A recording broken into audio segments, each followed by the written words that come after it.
अच्छे लोगों के साथ हमेशा बुरा क्यों होता है? गीता में श्री कृष्ण ने दिया है अर्जुन को इसका जवाब। श्री कृष्ण ने अर्जुन को जवाब देते हुए समझाई है ये बात लोगों को उनके कर्मों का फल हमेशा मिलता है। गीता सार। आपने महसूस किया होगा कि जो लोग अच्छे कर्म करते हैं वो परेशान रहते हैं, वहीं जो बुरे कर्म करते हैं वो खुशी से रह रहे होते हैं। अच्छे कर्म करने वाले परेशान होते हैं कि आखिर उन्हें इतनी परीक्षा क्यों देनी पड़ रही है, जबकि जो अधर्म की राह में हैं वो खुश हैं और जिंदगी का लुत्फ उठा रहे हैं। अगर आपके मन में भी ये सवाल आया है तो आज हम आपको इसका जवाब देंगे। ये जवाब वो है जो भगवत गीता में लिखा है और श्री कृष्ण ने अर्जुन को दिया था। भगवत गीता में वर्णित कथा के अनुसार जब भी अर्जुन के मन में कोई दुविधा होती थी तो वो श्री कृष्ण के पास पहुंच जाते थे। एक बार की बात है, अर्जुन ने भगवान श्री कृष्ण के समीप आकर कहा कि वो दुविधा में हैं और इसका जवाब वो श्री कृष्ण से चाहते हैं। श्री कृष्ण ने पूछा कि क्या सवाल है? अर्जुन ने कहा, मुझे ये जानना है कि अच्छे लोगों के साथ हमेशा बुरा ही क्यों होता है, वहीं बुरे लोग खुशहाल दिखते हैं। अर्जुन के मुंह से ऐसी बातें सुनकर श्री कृष्ण मुस्कुराए और कहा, मनुष्य जैसा सोचता है और महसूस करता है वैसा कुछ नहीं होता है, बल्कि अज्ञानता की वजह से वो सच्चाई नहीं समझ पाता है। अर्जुन उनकी ये बात समझ नहीं पाए। इसके बाद श्री कृष्ण ने क्या कहा वो जानते हैं। श्री कृष्ण ने अर्जुन से कहा, पार्थ, मैं तुम्हें एक कथा सुनाता हूं, उसे सुनकर तुम समझ जाओगे कि हर प्राणी को उसके कर्म के हिसाब से ही फल मिलता है। प्रकृति हर किसी को अपनी राह चुनने का मौका देती है। अब वो मनुष्य की इच्छा पर निर्भर करता है कि उसे धर्म की राह चुननी है या अधर्म की। कथा शुरू करते हुए श्री कृष्ण ने कहा, एक नगर में दो पुरुष रहा करते थे। एक पुरुष व्यापारी था जिसके जीवन में धर्म की बहुत महत्ता थी। वो पूजा पाठ में यकीन रखता था। वो हर रोज मंदिर जाता था और दान धर्म भी करता था और हर रोज भगवान की पूजा करता था।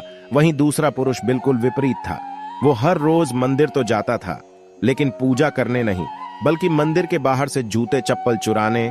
उसे दान और धर्म से कोई लेना देना नहीं था। समय बीतता गया और एक दिन बहुत जोर की बारिश हो रही थी। इस वजह से मंदिर में पुजारी के अलावा कोई नहीं था। ये बात जब दूसरे पुरुष को पता चली तो उसने कहा कि ये सही मौका है मंदिर का धन चुराने का। पंडित से नजर बचाकर उसने मंदिर का सारा धन चुरा लिया। उसी समय धर्म कर्म में विश्वास रखने वाला व्यक्ति भी मंदिर पहुंचा। दुर्भाग्य से मंदिर के पुजारी ने उसे ही चोर समझ लिया और चिल्लाने लगे। वहां लोग एकत्र हो गए और उसे बहुत मारा। किसी तरह वो बचते बचाते वहां से निकला तो दुर्भाग्य ने उसका साथ वहां भी नहीं छोड़ा। मंदिर के बाहर वो एक गाड़ी से टकरा गया और घायल हो गया। फिर वो व्यापारी लंगड़ाते हुए घर जाने लगा तो रास्ते में उसकी मुलाकात उस पुरुष से हुई जिसने मंदिर से धन चुराया था।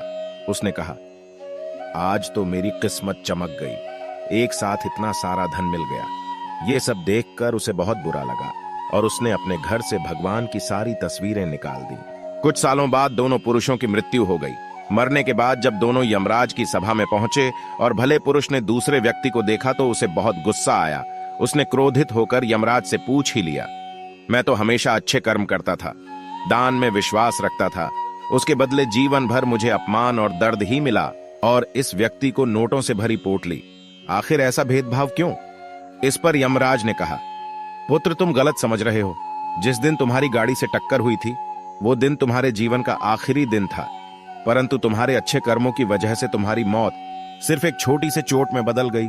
तुम इस दुष्ट व्यक्ति के बारे में जानना चाहते हो।